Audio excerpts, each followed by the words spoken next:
ये स्टूडेंट इसमें अगर हम गौर करें कि फार्मर जो होता है किसान, उसको जो है ना ये पोटैटोज के छोटे छोटे टुकड़े काट के ज़मीन में जो है ना दफन करने की, बोने की क्या ज़रूरत है? तो वो क्यों नहीं बीज इस्तेमाल करते? तो इसकी क्या वजूहत होती हैं? हमने अपने यूनिट में पढ़ा था कि जो स्टेम ट्यूबर है, पोटैटो ट्यूबर, वो वेजिटेटिव प्रोपगेशन में आता है, जो एसेक्सुअल रिप्रोडक्शन की टाइप है। अगर फार्मर सीड इस्तेमाल करेंगे तो वो सेक्सुअल रिप्रोडक्शन की टाइप हो जाएगी। इससे पैदावार जो होगी बहुत कम होगी, क्योंकि सेक्सुअल रिप्रोडक्शन में जो स्प्रिंग प्रोड्यूस होते हैं वो कम होते हैं। ए सेक्सुअल रिप्रोडक्शन में बहुत ज़्यादा genetically identical of spring produce होते हैं, न्यू ये प्लांट्स प्रोड्यूस होते हैं। तो इसीलिए इसमें गिवन चॉइसेस में हमने देखना है। अब चॉइस या ऑप्शन नंबर ए हमें ये बता रही है कि इट नीड मोर वाटर, इसको बहुत ज़्यादा पानी चाहिए होता है। B, it is quick way, ये बहुत कह लें कि पोटैटो प्लांट हासिल करने का एक तेज़ ज़रिया है, रैपिड प्रोसेस है, शॉर्ट टाइम में ज़्यादा पैदावार हो जाती है। See, potato pieces are useless, potato के जो पीसेज हैं यानी जो आलू के टुकड़े किसान ने काट के इकट्ठे किए हैं जिसमें आई बर्ड भी मौजूद हैं, वो बेकार होते हैं। It is the habit of farmer, क्या ये किसानों की आदत है? तो इसमें अगर हम देखें तो हमें बी ऑप्शन सही लगती है, क्योंकि it is a quick way, ये एक तेज़ रफ्तार तरीका है कि ज़्यादा से ज़्यादा आलूओं की पैदावार मनों में, टनों में हासिल हो सके।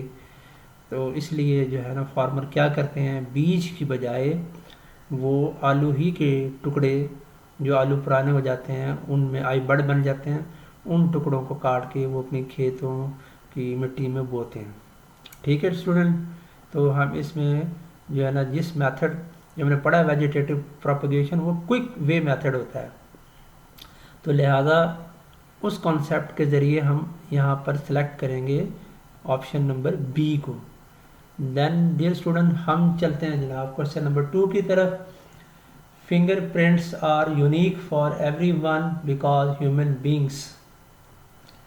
फिंगरप्रिंट जो होते हैं, हमारी उंगलियों के निशानात जो हैं, वो बड़े यूनिक हैं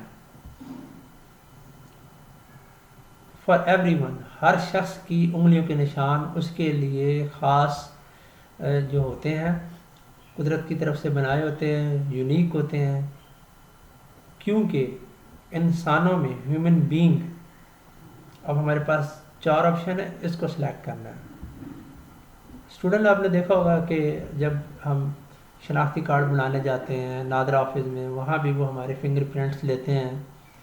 और इन्वेस्टिगेशन जब इन्वेस्टिगेटिंग इदारे एफआईए पुलिस करती है, तो वो भी जो है ना नादरा से रिकॉर्ड लेती है फिंगरप्रिंट्स का, और मुजरमों को जो है ना इस तरीके से पकड़ने में भी वो फिंगरप्रिंट जो है रोल प्ले करते हैं। तो वी हैव 4 ऑप्शन। ये जो फिंगरप्रिंट हैं हर शख्स के लिए यूनिक हैं, क्योंकि इंसानों में ऑप्शन ए आर क्लोन्स, इंसान जो हैं वो क्लोन है, क्लोनिंग से पैदा हुए हैं, एसेक्सुअल रिप्रोडक्शन से पैदा हुए हैं। बी है वेरिएशन, इंसानों में वेरिएशन पाए जाते हैं।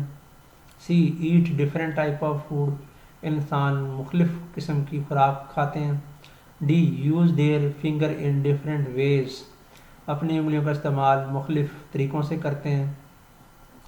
तो इसमें बेटा अगर हम देखें तो हमें इस यूनिट के मुताबिक जो ऑप्शन करेक्ट लग रही है वो है B, because human being have variation, इंसानों के अंदर वेरिएशन पाए जाते हैं, तगय्युरात हैं, वैराइटीज़ हैं उनकी जनाब जो है ना फिंगर टिप्स की लाइन है उनमें भी, उनकी eye colour, skin colour, hair colour, body height, body weight, ये मुख्तलिफ इंसानों के मुख्तलिफ होते हैं, एक जैसे नहीं होते।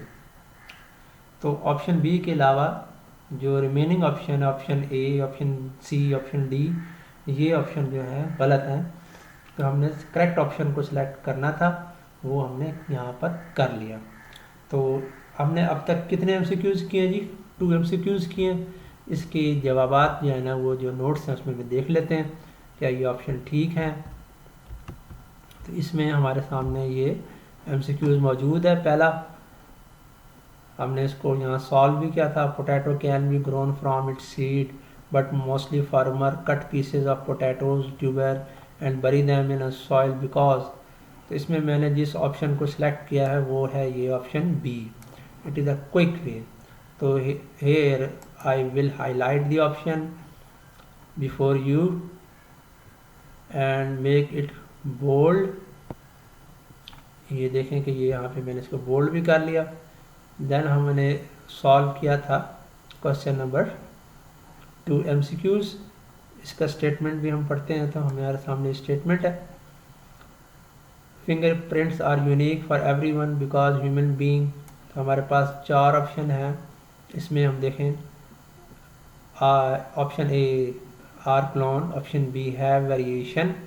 ह्यूमन में क्या होते हैं? वेरिएशन होते हैं। तो ये करेक्ट ऑप्शन है, इसलिए मैंने इसको हाईलाइट कर दिया है। सी और डी जो मैंने आपको बताया था कि ये रॉन्ग है, फॉल्स है, तो हमने करेक्ट को सिलेक्ट कर लिया। आपके सामने मार्क भी हुआ है टिक, और हाईलाइट भी मैंने आपके सामने कर दिया ताकि आप एक्सरसाइज को सही तरीके से कर सकें। हमारा जो है एमसीक्यूज़ नंबर 3 है। एमसीक्यूज़ नंबर 3 आपके सामने ये बता रहा है कि which one of the following is not a process involve in vegetative propagation. ये कौन सा ऐसा प्रोसेस है जो वेजिटेटिव प्रोपगेशन में नहीं शुमार किया जाता? We have again 4 option. Option A cutting, option B tuber, option C runner, option D fertilisation. तो इसको हम अपने जो टॉपिक था वेजिटेटिव प्रोपगेशन वाला, वहाँ से भी दे सकते हैं। अगर हमें अजबर याद हो चुका है, ज़ुबानी याद हो चुका है, तो हम यहीं पर इसको सॉल्व कर लेंगे। लेकिन रेफरेंस के तौर पे आप वहाँ भी दे सकते हैं कि 4 ऑप्शन में से कौन सा ऐसा प्रोसेस है जो कि वेजिटेटिव प्रोपगेशन में शुमार नहीं किया जाता, इसमें शामिल नहीं है। तो कटिंग हमने पढ़ा है, option A. B potato tuber भी पढ़ा है। सी रनर पढ़े थे हमने स्ट्रॉबेरी के हवाले से, और मिंट में भी इसकी एग्जांपल आती है। डी नहीं शामिल होता। फर्टिलाइजेशन, फर्टिलाइजेशन जो है वो गैमीट के फ्यूजन को कहते हैं। Process of fusion of gamete is called fertilisation. और ये किसका स्टेप है? जी बिल्कुल, ये है सेक्सुअल रिप्रोडक्शन का स्टेप। तो लिहाजा इसमें करेक्ट ऑप्शन हमारे सामने होगी ऑप्शन डी। तो here we actually that this is the option D. Question number 3 है इसमें, और ये हमारे पास चॉइस हैं। आप देखें मैंने ए बी सी को सिलेक्ट नहीं किया बल्कि डी को सिलेक्ट किया है यहाँ पर, और इसको मैं यहाँ हाईलाइट कर रहा हूँ। ठीक है, ये फर्टिलाइजेशन जो है ये वेजिटेटिव प्रोपगेशन का पार्ट नहीं होती। तो now we move the textbook. MCQs number 4। Sexual reproduction is a big advantage to a group of organisms because it provides a lot of। जो सेक्सुअल रिप्रोडक्शन होती है ये जानदारों के एक ग्रुप के लिए बहुत बड़ा फ़ायदा होती है। क्यों फ़ायदा होती है? क्योंकि ये मुहैया करती है बहुत ज़्यादा। हाँ जी, क्या बहुत ज़्यादा मुहैया करती है? 4 ऑप्शन हमारे पास हैं इसमें। Variation organism, variation in organism option A. Option B identical organism. Option C energy for organism to survive. Option D similar copies of parent. Sexual reproduction जो है वो जानदारों के लिए बहुत बड़ा फ़ायदा देती है। वो फ़ायदा हमारे सामने किस फॉर्म में है? वेरिएशन इन ऑर्गेनिज्म प्रोवाइड करती है सेक्सुअल रिप्रोडक्शन। पहला ऑप्शन ही बिल्कुल ठीक है, करेक्ट ऑप्शन है। Remaining option B C D जो हैं वो रॉन्ग हैं। आइडेंटिकल ऑर्गेनिज्म सेक्सुअल रिप्रोडक्शन में बेटा पैदा नहीं होते हैं, वो वेजिटेटिव प्रोपगेशन में होते हैं या सेक्सुअल रिप्रोडक्शन में होते हैं, दोनों ही एक ही किस्म है। C energy for organism to survive, organism को एनर्जी दे रही होती है, बिल्कुल गलत है। D similar copies of parent, parent की सिमिलर कॉपीज़ बनती हैं, कॉपीज़ जो हैं वो पेरेंट की सिमिलर नहीं बनेगी क्योंकि बी और डी ये रिलेटेड है, तो लिहाजा option A is a correct here. We focus option A, and now we see in solve exercise given in our notes. Sexual reproduction is a big advantage to a group of organisms because it provides a lot of variation in organism. So I will select option A and make it highlighted. Question number 5. Ji student, इसमें हम statement को पढ़ते हैं कि ये statement किस हवाले से है। An onion plant produce a new plant without the formation of seed, this type of reproduction is called a budding, B fragmentation, C fission, D vegetative propagation. We have 4 option. जो प्याज का पौधा है उससे नए प्याज के पौधे बनते हैं और उसमें बीज बने बगैर ये प्रोसेस होता है। तो इस तरह की रिप्रोडक्शन की टाइप को हम क्या कहते हैं? बडिंग कहते हैं। उससे बड़ बन जाते हैं, आउटग्रोथ बन जाती हैं, पेरेंट प्लांट जो होता है अनियन का, या उसके टुकड़े टुकड़े हो जाते हैं और वो नए टुकड़े ज़मीन में मिलकर उसमें धंस कर दफन होकर नए प्लांट बना लेते हैं अनियन के। सी फिशन, फिशन जो होता है ये भी एक टूटने के अमल को कहते हैं कि पेरेंट प्लांट जो है उसके जो है पहले फ्रेगमेंट होते हैं और फिर उसके जनाब जो है ना वो इसे टूट जाते हैं। तो ये एक इरेलीवेंट ऑप्शन है, ऑप्शन सी इन गिवन में। डी वेजिटेटिव प्रोपगेशन, जी बिल्कुल, it is very very easy question, क्योंकि अनियन प्लांट को हमने पढ़ा था टॉपिक में, ये वेजिटेटिव प्रोपगेशन ही के ज़रिए प्रोड्यूस करता है। तो इसकी अगर आप देखें तो मैं ले जाता हूँ आपको उस पेज के ऊपर जहाँ पर इसकी एग्जांपल आई थी। ये था जनाब हमारे पास बल्ब और टॉपिक था वेजिटेटिव प्रोपगेशन। वेजिटेटिव प्रोपगेशन था, इसमें हमने इस पर पढ़ा था पेज पे, ये पेज हमारा था 52।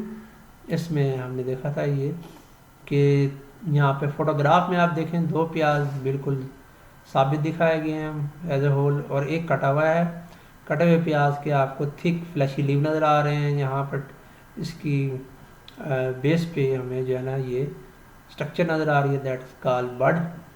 इसी से फिर इसकी रूट निकलती हैं, तो ये प्रोड्यूस करता है अनियन बाय वेजिटेटिव प्रोपगेशन। ठीक है, तो हम क्वेश्चन नंबर 5 को देख रहे थे। नोट्स में हम देख लेते हैं। नोट्स के अंदर जो है ना मैंने जिस चीज़ को हाईलाइट किया है आपके सामने, क्वेश्चन नंबर 5 है इसमें, और वेजिटेटिव प्रोपगेशन है। इसके ज़रिए ही हम इस ने पढ़ा था कि अनियन प्लांट के अंदर क्या होती है, प्रोपगेशन होती है, रिप्रोडक्शन होती है, इंक्रीज इन नंबर। जी, तो अब हम क्वेश्चन नंबर 6 पे जाएंगे। पहले सवाल को देख लें बजाय से कि पहले जवाब देखें। Question 6, tulip, lilies, daffodils and onion can be reproduced bye.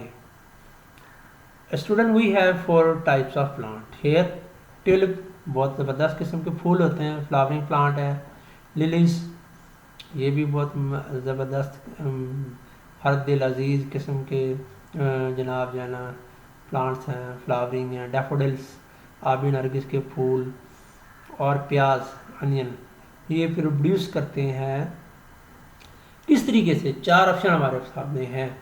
Option A bulb है, ऑप्शन बी ट्यूबर है, ऑप्शन सी कटिंग है और ऑप्शन डी है रनर। तो हमने अनियन वाले टॉपिक में पढ़ा था, अनियन के टॉपिक हम क्या कहते हैं? बल्ब कहते हैं। तो अनियन के जो है ना लफ्ज़ और बल्ब ये बिल्कुल एक दूसरे के लिए लाजुम मलजूम है, क्योंकि प्याज की जो शेप होती है वो बल्ब से मिलती जुलती है शेप में, आउटलाइन में। तो लिहाजा मेथड ऑफ रिप्रोडक्शन जो है ना वो यहाँ पर आएगा बल्ब। ट्यूबर पोटैटो के लिए होता है। कटिंग आपने रोज़ में पढ़ी थी, रनर आपने मिंट में और स्ट्रॉबेरी में पढ़े हैं, तो लिहाजा यहाँ पे हम ऑप्शन ए को सिलेक्ट करेंगे। ये देखिए ऑप्शन ए है बल्ब। हमारे टॉपिक में सिर्फ एग्जांपल किसकी थी, अनियन की थी, इसकी थी, लेकिन ये 3 नाम हमें एक्सरसाइज में मिले, ट्यूलिप, लिलीज, डैफोडिल।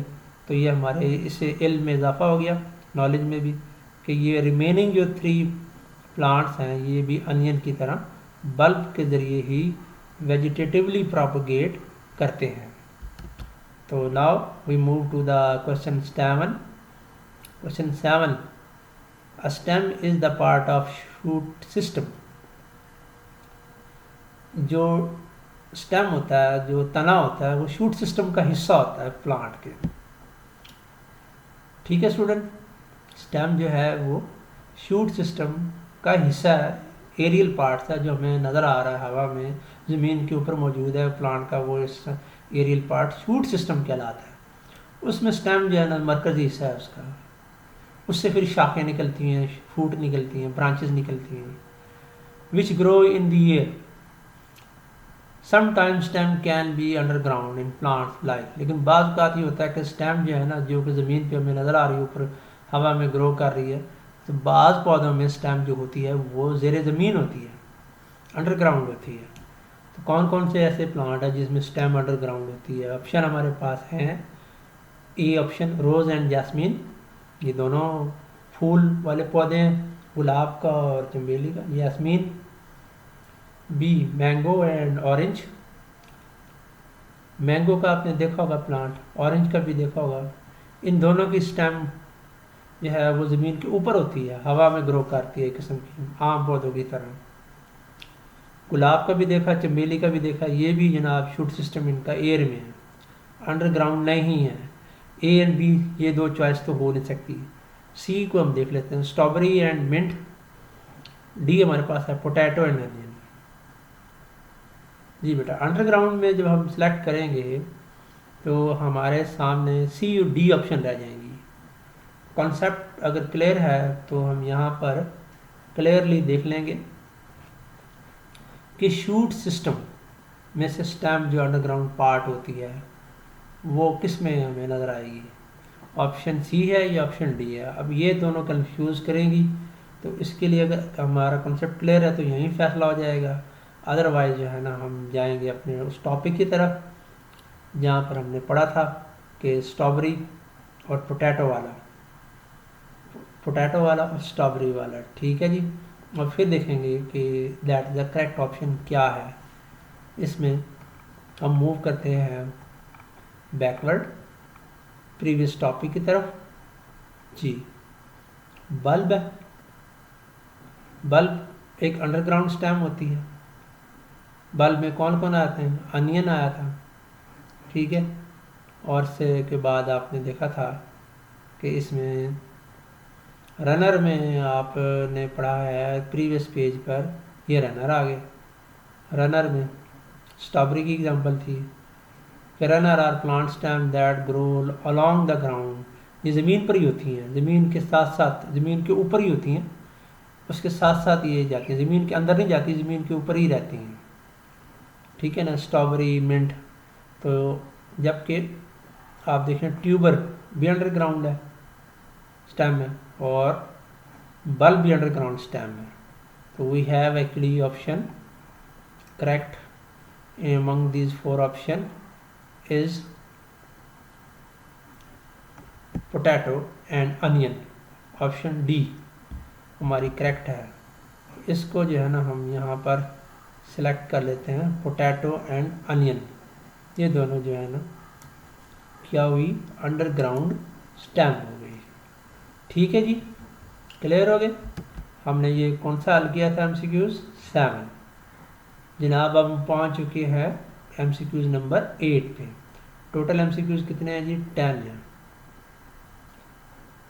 ये MCQs नंबर 8 जो है स्टूडेंट, इसका स्टेटमेंट जो है वो थोड़ा बड़ा है, इसको हम जो है ना समझने की कोशिश करेंगे। अगर ये समझ आ गया तो ऑप्शन को सिलेक्ट करने में, करेक्ट ऑप्शन को गिवन ऑप्शन में सिलेक्ट करने में हमारे लिए क्या रहेगी, आसानी हो जाएगी। अगर सवाल समझ ना आया तो जवाब तलाश करने में हमें दुश्वारी पेश आएगी। Potato tuber have depression called eyes. जो आलू होते हैं पोटैटो ट्यूबर्स, इनकी सतह पे गड़े पाए जाते हैं। डिप्रेशन का मतलब है गड़े, इन्हें कहते हैं आइज।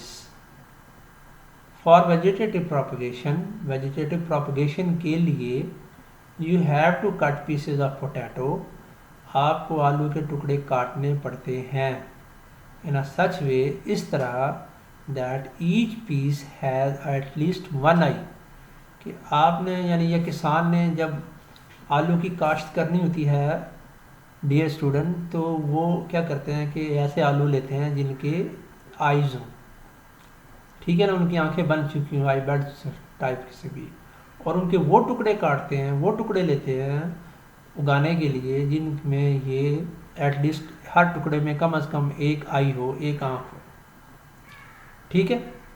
अब इस स्टेटमेंट का लास्ट लाइन हम पढ़ते हैं।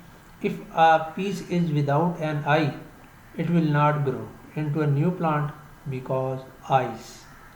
अगर एक ऐसा टुकड़ा जो है ना हम ले लें, सेलेक्ट कर लें बरी करने के लिए सॉइल में जिसमें आई मौजूद ना हो, तो न्यू प्लांट बनेगा नहीं पोटैटो का, क्योंकि ये जो आइज़ हैं ये क्या करती हैं। We have now 4 option like the similar question. Option A have seed, इन आइज़ में सीड होते हैं। Option B have buds. Option C can grow branches. Option D can grow roots. ये स्टूडेंट, तो इन 4 ऑप्शन में से जो करेक्ट ऑप्शन है वो है ऑप्शन बी।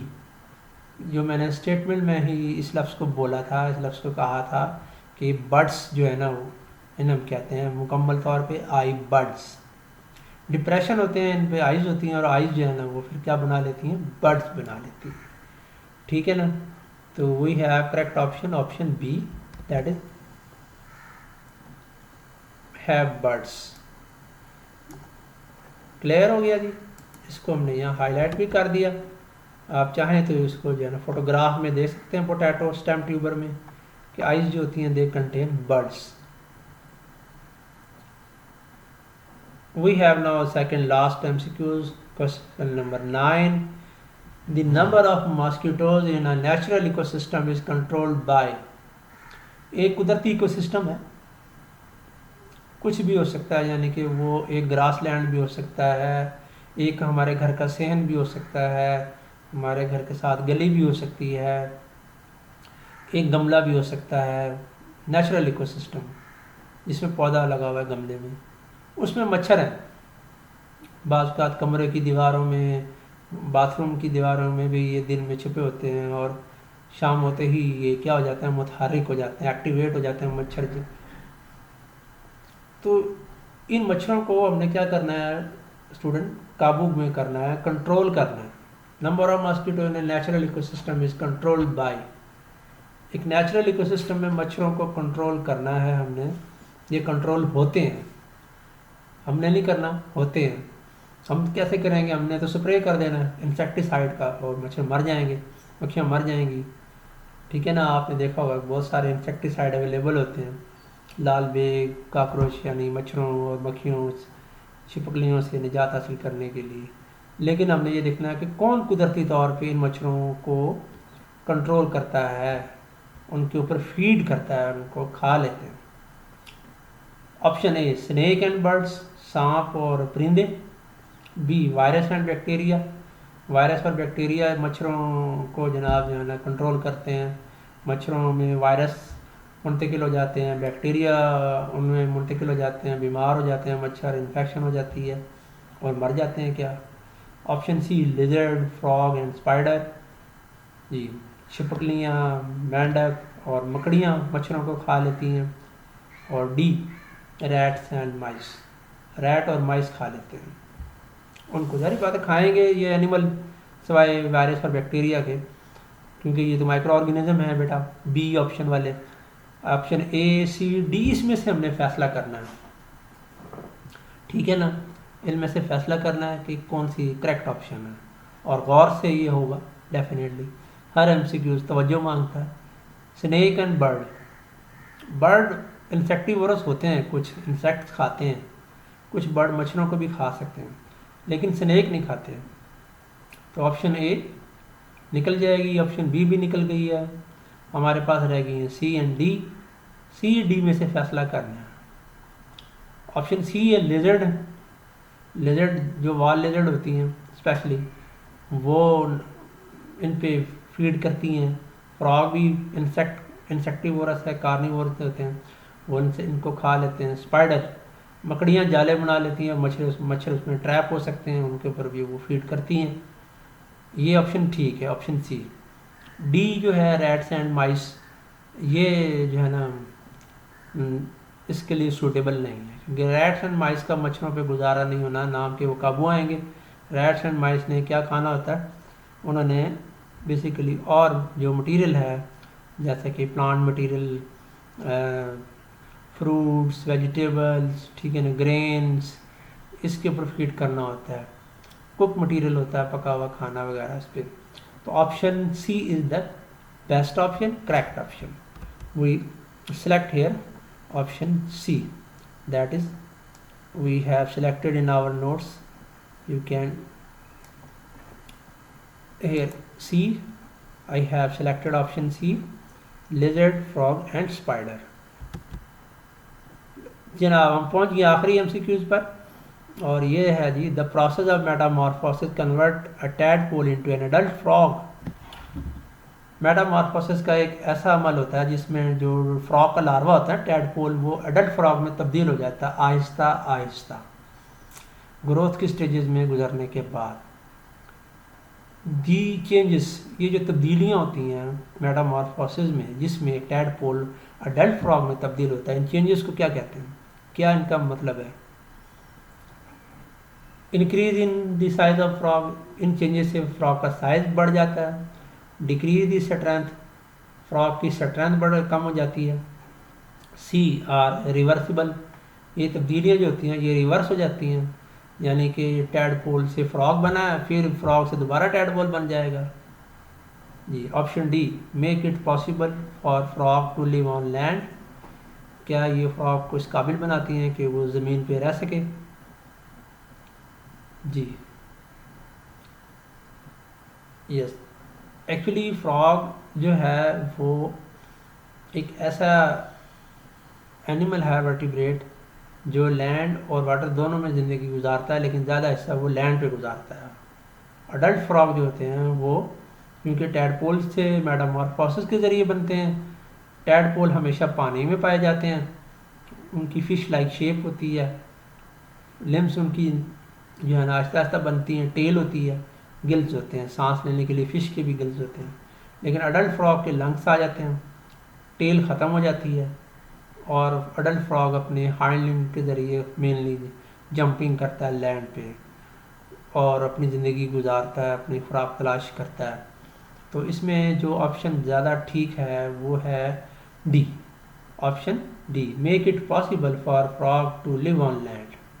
क्योंकि टैडपोल तो है ऑलरेडी पानी में है और उसका साइज़ बेशक बड़ा है, टैडपोल का साइज़ बिल्कुल ना होने के, जब फर्टिलाइजर एग से टैडपोल निकला तो बहुत छोटा साइज था, आहिस्ता आहिस्ता टैडपोल का साइज़ बड़ा है।